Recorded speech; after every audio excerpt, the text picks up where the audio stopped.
કે કોઈ ગુનેગારો ગુના કરવાનું વિચારે જ નહીં અને જો ભૂલચૂકમાં કોઈ ગુનો થઈ જાય તો એ જેલ પહેલા એને કઈ છુટકારો ના મળે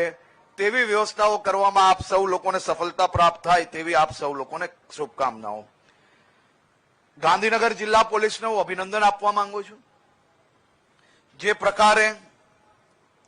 આપે ગુનેગારો ઉપર પગલાઓ ભર્યા,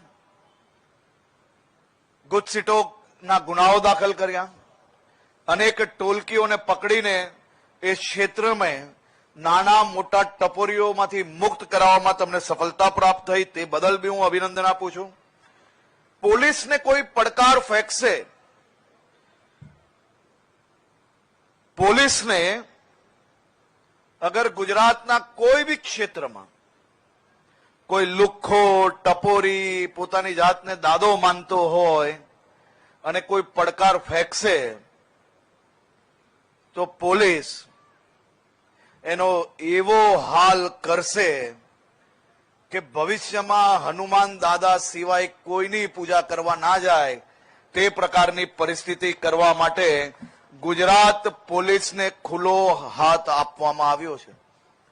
અને એના દ્રશ્ય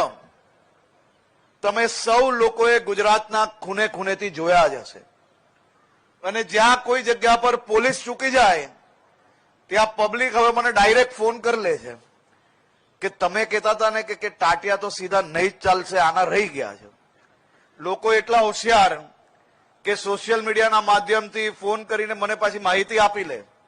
કે ના ના તમે તો આવું પોલીસ નહીં, હવે દરેક પોલીસ સ્ટેશનમાં સીધી માહિતી મળવામાં નહીં કે અમે ચૂકી જઈએ તો અહીંયા ખબર પડી જાય છે એટલે ક્યાંય ચૂકતા નથી અને ક્યાંય ચૂકી જાય તો હું અહીંયા બેઠો છું આપ સૌની સેવામાં, પણ ગુનેગારોને છોડવામાં નહીં આવે ને નહીં જ આવશે।